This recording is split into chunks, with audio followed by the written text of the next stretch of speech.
Bonjour à toi qui me rejoins sur cette nouvelle vidéo guidance pour aller voir les énergies collectives du moment. Voilà, j'ai l'impression qu'il faut qu'on aille faire un petit point pour comprendre, voir un peu les conseils aussi, comprendre ce qui se passe, ce qui se joue au niveau des énergies collectives. Moi, j'ai l'impression qu'il y a beaucoup de choses qui sont bloquées. Et en même temps, j'ai l'impression qu'on passe un palier. De toute façon, on l'avait vu sur la vidéo de l'hypnose sur la nouvelle lune. On sent bien qu'on est en train de passer des paliers en ce moment. Donc ces paliers-là, moi, dans ce qui me vient, c'est que on vient tester un peu notre positionnement et notre alignement. On vient un peu faire des régulations à l'intérieur de soi pour nous aider aussi à nous délester de ce qui ne nous sert plus, pour mettre encore et toujours en lumière et en conscience quelles sont nos pensées, quels sont nos karmas peut-être à libérer, voilà, quels sont les ajustements ou les réajustements, mais aussi quelles sont les évolutions, parce que finalement, sur ce chemin d'évolution, on a aussi avancé sur beaucoup de domaines. C'est bien aussi de voir nos propres évolutions. Pardon. Peut-être des choses qui sortent au niveau du chakra de la gorge. Il y a des choses qui ont besoin d'être libérées. J'entends la frustration. Oui, tu valides, Shiva. Il y a le chat qui valide. La frustration qui ressort, peut-être. La frustration qui a peut-être besoin aussi d'être exprimée. La frustration de... j'ai la notion aussi de lassitude et la fatigue, de se dire mais là il y en a marre en fait de pas voir les évolutions. Moi je suis aussi dans cet état là, en se disant mais j'ai l'impression qu'on se bat, qu'on n'arrête pas d'épurer, de transmuter, de libérer, de reconnecter, de tout ça, et en même temps les évolutions extérieures sont pas mirobolantes, que ce soit de façon individuelle ou collective, on n'en voit pas le bout, on a l'impression qu'on ne voit jamais le bout de ça. Je sens qu'il y a une fatigue vraiment collective, là moi je me sens reliée à cette fatigue collective, mais c'est une fatigue plutôt psychologique. Elle peut être physique, mais elle est surtout psychologique, cette fatigue. Ok, pour un accompagnement, je vous ai mis voilà, ce que je vous propose et mes tarifs en descriptif dans la vidéo. Et sous cette vidéo, ce que je vais vous faire, c'est que je vais vous faire une vidéo de soins aussi. Je vais vous proposer une vidéo de soins en don libre pour vous aider à passer les caps, vous aider à passer un peu ce qui se passe au niveau des énergies collectives, en tout cas pouvoir vous aider, vous soutenir et vous aider à libérer ce qui doit être libéré à l'instant, ok ? Donc moi, déjà dans mes prémices des énergies collectives, dans ce que je vis, dans ce qui se vit aussi autour de moi, je trouve qu'on est vraiment en train de nous tester, entre guillemets, j'aime pas ce terme, mais en tout cas, de nous pousser à nous positionner, à rester alignés avec nos valeurs. C'est comme si aussi on nous mettait des situations en face de nous pour nous dire ok, comment tu te positionnes, est-ce que c'est ok, est-ce que encore une fois tu t'adaptes, est-ce que tu entre guillemets écoutes ton intuition, pardon, le chat a tout bousculé là, est-ce que tu écoutes ton intuition et tu te positionnes en fonction de ton intuition, ou est-ce que tu te positionnes en fonction de ton mental? Ton mental qui va possiblement te dire oui, mais tu vois bien, peut-être que c'est toi le problème, peut-être que si, peut-être que ça. C'est comme si moi, là, j'avais cette notion de... Mais en fait, là, on est en train aussi de vous pousser dans l'affirmation de soi, dans cette notion de se dire non, mais là, maintenant, c'est stop, c'est pas moi le problème. J'ai cette notion aussi de travail à outrance, vous savez, à force de se remettre en question, parce que sur ce chemin d'évolution spirituelle, on peut aussi parfois tomber dans les travers d'un travail à outrance, de tout le temps se remettre en question en permanence.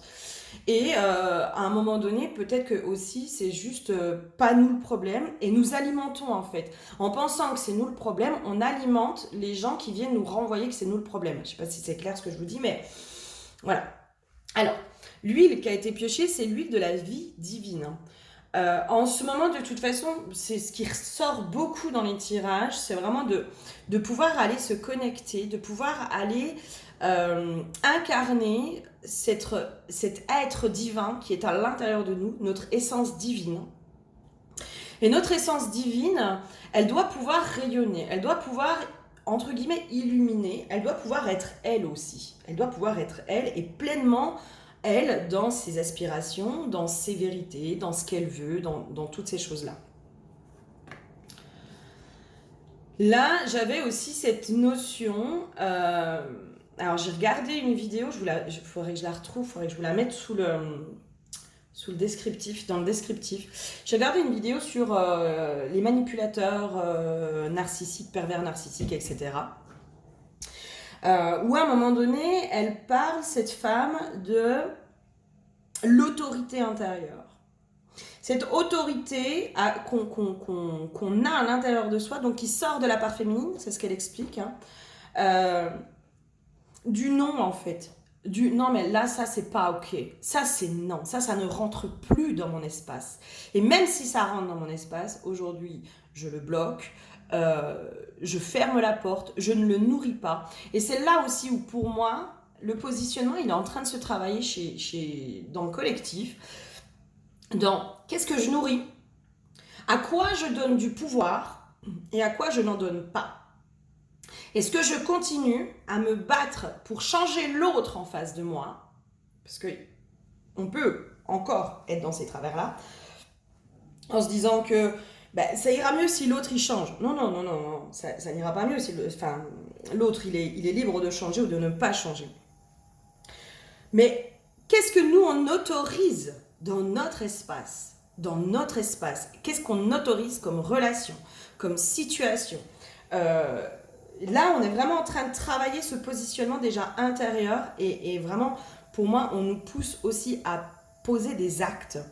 Est-ce que, là j'ai l'info aussi du recevoir. Est-ce que je continue à autoriser, à recevoir, en gros du caca, des énergies négatives ou de la critique ou de la méchanceté ou tout ça? Ou est-ce que je vais vers du recevoir dans de l'évolution, dans du partage, dans quelque chose qui est du donnant-donnant, dans quelque chose qui est équilibré? Peut-être... Pardon? Il y a un truc... Là, il y a ça aussi qui ressort. Parce que je m'en étouffe. C'est le recevoir en fait aussi qu'on est en train de travailler. Recevoir des compliments, recevoir de l'amour, recevoir de l'abondance, recevoir la générosité, recevoir tout ça. C'est, pour moi, sur le collectif, c'est peut-être des choses sur lesquelles vous n'êtes pas habitués. En ce moment, moi aussi, ce qui remonte, en tout cas ce qu'on est en train de mettre en lumière, je vous parle de moi hein, parce que je pense que je suis quand même reliée à vous. Ce que je suis en train de mettre en lumière, c'est le syndrome de l'imposteur et il y avait quoi? Le complexe d'infériorité. Complexe d'infériorité, alors j'ai Shiva qui est très très très présent là aujourd'hui. Bon. Complexe d'infériorité qui vient faire aussi qu'on se compare toujours aux autres, qu'on se sent toujours inférieur aux autres, mais des fois le complexe d'infériorité qui peut aussi nous mettre dans de la supériorité, c'est-à-dire nous faire en sorte qu'on veuille critiquer et rabaisser l'autre pour se mettre soi en valeur. Mais en fait, la seule chose que ça cache, c'est qu'à l'intérieur de nous, on se sent inférieur aux autres. Donc il y a des choses comme ça qui sont vraiment en train, j'ai une notion de plus en plus subtile, hein, on rentre de plus en plus dans des choses qui sont subtiles à l'intérieur de nous, mais qui nous font aussi nous positionner. Je suis désolée, j'ai le chat qui me bouge la caméra, il est... Et en même temps, ça vient aussi montrer hein, cette notion de est-ce que je laisse les énergies extérieures être entre guillemets bancales ou est-ce que non, moi je me réaligne à l'intérieur de moi. Ça c'est non, ça c'est stop, ça ne rentre pas. Je ne donne pas de pouvoir à ça, je ne donne pas de valeur à ça. J'ai demandé aussi la blessure qui ressortait au niveau collectif en ce moment. Ok. Ouais, ça peut vraiment parler.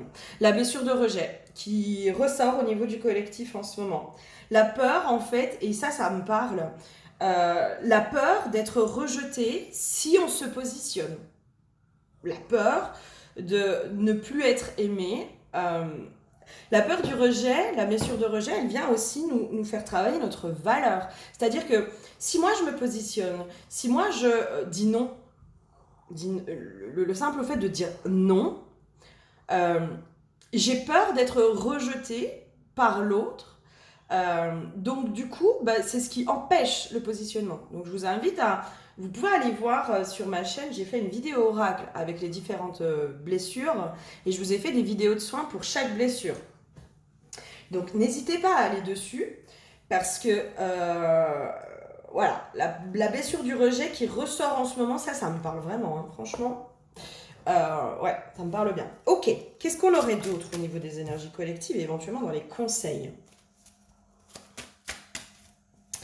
Il y a une notion aussi qui se travaille pour moi dans cette notion de justice divine. J'ai une notion de... Comment dire? Peut-être que pour certains, on peut être pris dans une notion de vouloir se venger. Voilà. De quelqu'un qui nous fait du mal et où du coup, on se venge dans un sens. On répond. Donc c'est une forme entre guillemets, de vengeance. Hein. On rentre dans le même jeu, dans la même spirale infernale. Et c'est comme si là, on montrait, mais en fait, cette spirale, ça sert à rien d'aller l'alimenter parce que finalement, alors, je sais que c'est pas facile. Hein. Ça, c'est clair que c'est pas facile. Parce que des fois, quand on nous fait du mal, on a envie, entre guillemets, de se venger. Entre guillemets, hein. En tout cas, de rétorquer, de se défendre, de se faire justice. De se faire justice. Et là, moi, c'est comme si on me disait, mais en fait, la seule façon que vous avez de vous faire justice, c'est vraiment de vous recentrer sur votre valeur, sur vous, sur ce qui est à l'intérieur de vous, et de laisser la justice divine faire. Il y a une grosse perte de foi, je sens aussi, dans cette notion de justice divine, de se dire, mais en fait, l'impression d'être leurré par cette notion de justice divine, c'est ce qui me vient. Et du coup, de se dire, mais on me parle de justice divine, on me dit, oui, la justice divine, elle va se mettre en place, etc., etc. Sauf que moi, je la vois pas. Et j'ai plutôt l'impression en permanence que c'est moi qui me la prends, la justice divine, et pas les autres. Ça, c'est ce qui me vient. Et ça me... Ouais. Ok. Comme s'il y avait cette notion de punition. Alors, je vous parle aussi d'un truc que j'ai fait. Moi, j'ai fait un soin la semaine dernière. Un soin collectif sur les anges déchus. C'est pareil, il faudrait que je vous remette la vidéo là-dessous. Les anges déchus, vraiment ça m'a... Wow, quand j'ai écouté cette vidéo, j'ai éclaté en sanglots. Parce que c'est vraiment venu mettre quelque chose en lumière chez moi. Peut-être que ça va vous parler. Donc je vous invite, si vous en sentez voilà, l'appel d'écouter cette vidéo. Alors le soin est déjà passé, je sais pas si vous pouvez l'avoir en replay. Là, je sais pas du tout, renseignez-vous. Allez voir sur le site après, en dessous. Mais moi, ça m'a vraiment parlé, cette notion d'ange déchu, des anges qui se sont incarnés sur Terre et qui finalement ont oublié leur mission et ont failli à leur mission. Et du coup, était beaucoup dans l'autopunition. Et parce qu'on est dans l'autopunition, on a l'impression qu'en permanence, la justice divine nous punit. Et qu'elle, du coup, elle ne punit pas l'autre. Mais moi, c'est comme si on me remettait sur... Mais il n'y a pas de notion de récompense ou de punition. Il y a juste une histoire de chemin. Et c'est là, en fait, c'est sortir... peut-être de cette notion de bien et de mal, mais plutôt être dans du positionnement, dans qu'est-ce que moi je veux, qu'est-ce qui correspond à mes valeurs et qu'est-ce que moi je ne veux pas. Et de ne pas se faire prendre dans la faille, et c'est là où pour moi il y a une subtilité, de ne pas rentrer dans la faille de la perversion de l'autre, de la méchanceté de l'autre, parce que c'est vrai que des fois on a envie de répondre parce qu'on trouve que c'est injuste ce qui se passe ou parce que ça vient nous blesser, etc., etc. Mais en fait on ne fait que alimenter la machine. Et c'est là, peut-être, c'est comme si je voyais la personne en fait pouvoir prendre un temps de respiration, vraiment, de pouvoir respirer, se recentrer à l'intérieur de son cœur. Alors ce que je vous dis, je sais que c'est pas forcément facile, hein, mais Ça fait partie des conseils. Se recentrer à l'intérieur de son cœur, et pouvoir se poser la question, c'est est-ce que je veux participer à ça ou pas? Est-ce que je veux finalement avoir le même comportement que l'autre en répondant de la même façon ou pas? Voilà. Il y a quelque chose comme ça qui se joue aussi. Ok, il y a vraiment cette notion aussi, moi, qui ressort de l'impression d'être maudit, de ne plus être protégé, de ne plus être soutenu, de ne plus... encore une fois, on nous fait beaucoup travailler, je pense, la relation au divin. En ce moment, on nous fait beaucoup travailler ça. Et l'impression, en fait, finalement, d'avoir que de la poisse et de ne pas avoir les cadeaux. Là, j'entends aussi, encore une fois, pour moi, ce qui se travaille, c'est le fait de ne pas être méritant. D'avoir l'impression de ne pas être méritant. Moi, c'est comme si je sentais là, au niveau du dos, on charge, mais je suis pas assez bien pour recevoir, je suis pas assez bien. Alors que, en fait, le problème, c'est pas de se sentir pas assez bien de recevoir. Pour moi, c'est comme s'il y avait cette notion de... En fait, non, tout le monde est assez bien pour recevoir, tout le monde. L'abondance est un droit divin, recevoir est un droit divin, l'amour est un droit divin. C'est est-ce que je me l'autorise à recevoir à hauteur de ce que je donne, à hauteur de tout ça. Les états de grâce, je ne sais pas si certains ont déjà vécu ça, ça peut vraiment perturber de ressentir tout cet amour-là. Ça peut être très très très perturbant. Parce que c'est tellement grand qu'on a l'impression que le cœur va exploser. Tellement ça... Oh, mon Dieu, ça vient... c'est quelque chose qu'on n'a pas l'habitude. Et pour moi, c'est comme si là, dans aussi les énergies collectives, les blocages sont plutôt faits sur... C'est pas une question que tu n'es pas méritant. C'est une question, c'est peut-être pourquoi toi, tu serais plus méritant que les autres. Tu vois, il y a...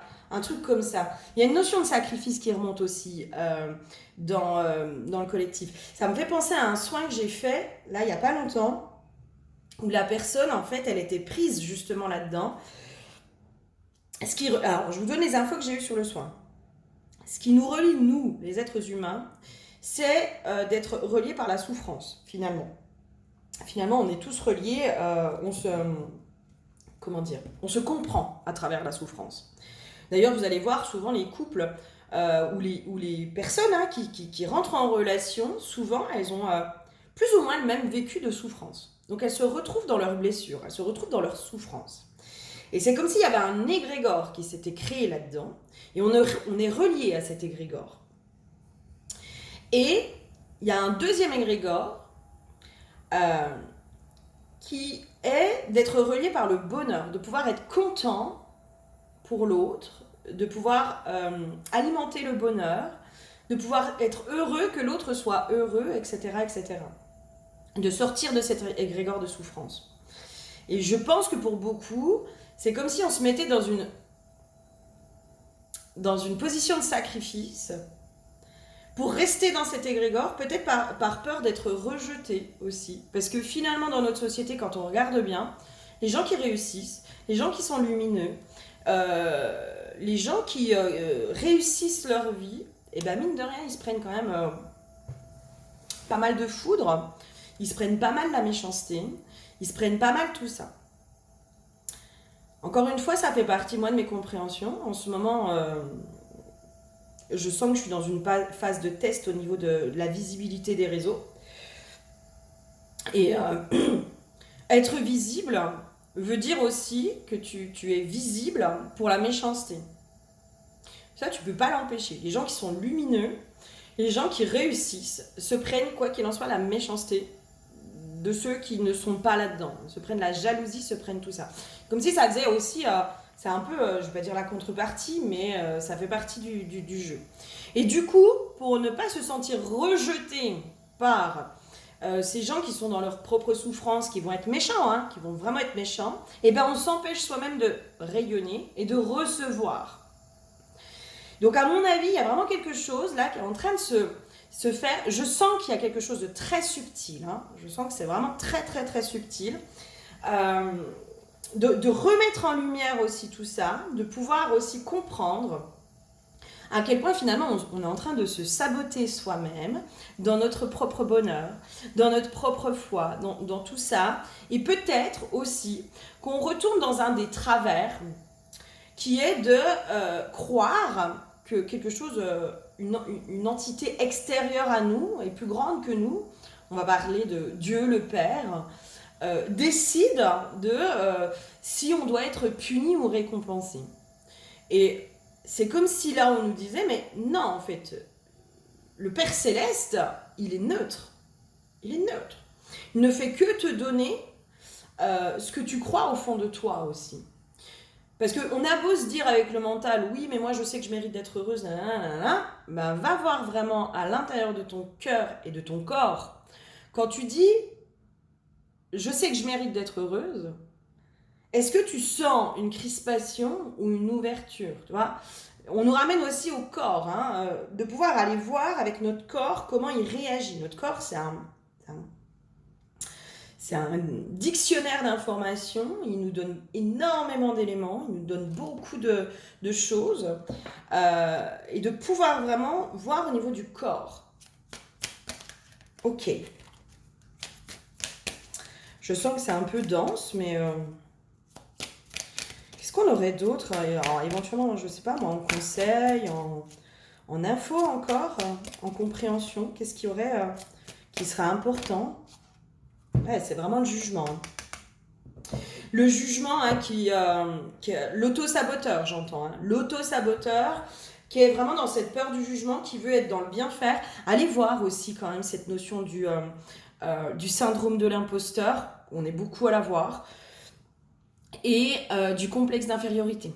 Parce que je pense quand même que sur le collectif, on est possiblement beaucoup à avoir ce complexe d'infériorité ou ce sentiment d'infériorité où on a l'impression qu'on n'est pas autant que les autres. En fait, on a l'impression qu'on est obligé de faire beaucoup pour pouvoir être à la hauteur des autres. Mais ça génère vraiment des choses à l'intérieur de soi qui sont assez fortes.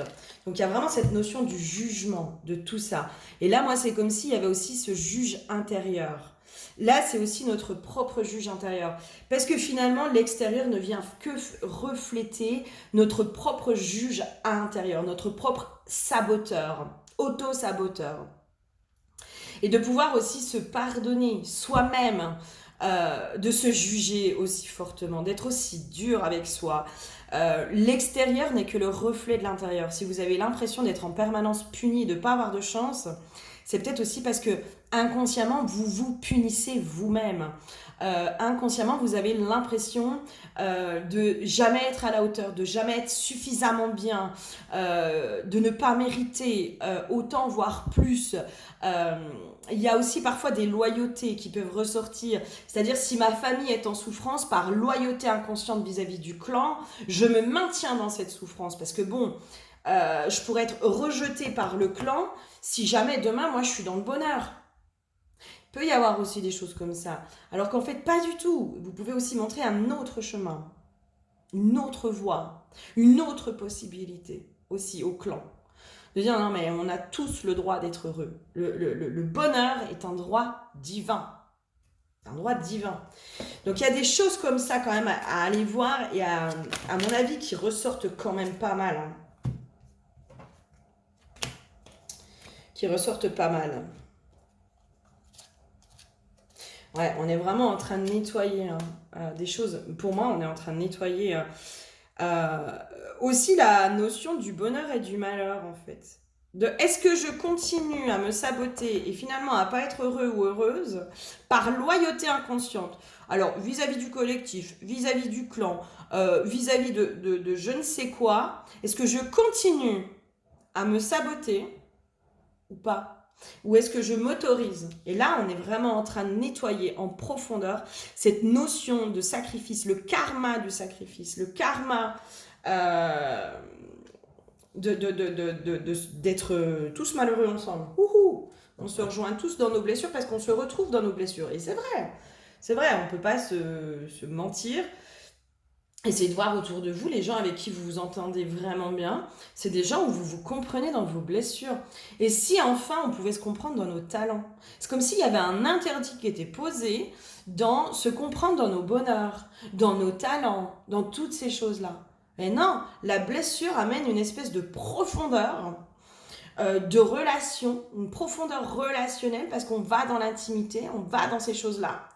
Et c'est comme s'il y avait une impossibilité d'être dans l'intimité par le bonheur. Je sais pas si c'est clair ce que je veux dire, mais il y a quelque chose comme ça. Et là, on est vraiment en train de nettoyer en profondeur, finalement, notre droit au bonheur, notre souveraineté au niveau de notre propre bonheur.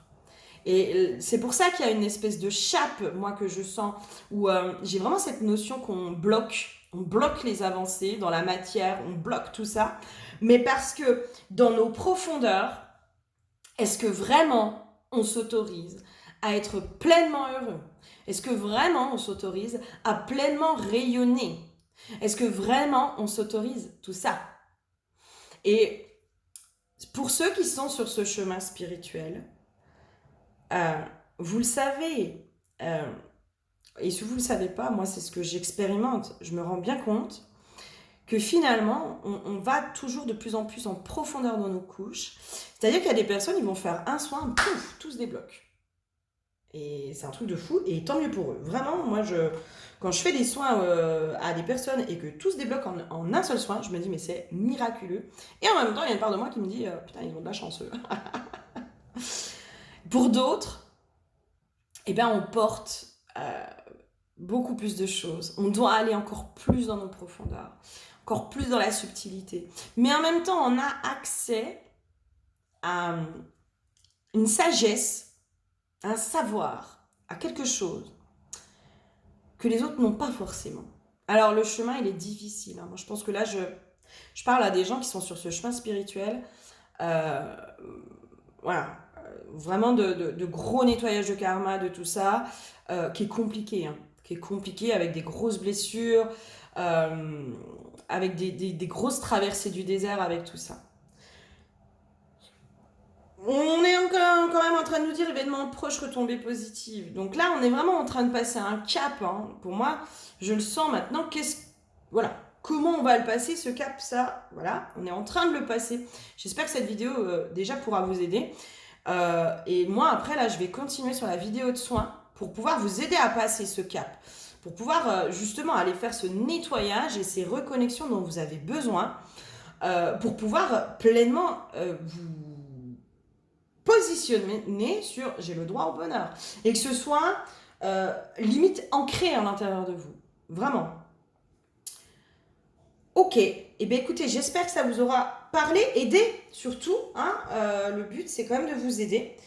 N'hésitez pas à me laisser des commentaires, à liker, à partager, c'est ce qui fait aussi que je suis plus visible. Et vu qu'en ce moment je travaille ma visibilité sur ma chaîne, allez-y, je suis d'accord de jouer le game, le jeu de quand on est visible, on est aussi beaucoup plus attaqué, c'est ok pour moi. Donc n'hésitez pas à liker, partager, commenter, faire tout ça. Moi ça m'aide et c'est ce qui aide les petites chaînes comme la mienne à être un peu plus dans les algorithmes. Voilà, sachez-le quand même qu'à chaque fois que vous mettez des likes ou des commentaires sous les vidéos YouTube, vous aidez les créateurs de contenu à être plus visibles et à rentrer quand même un peu plus dans les algorithmes. Donc voilà. Je vous fais plein de gros bisous, courage pour ce passage. Et puis je vous dis à tout de suite pour ceux qui me rejoignent sur la vidéo de soins. Et sinon, je vous dis à très bientôt et je vous fais plein de gros bisous.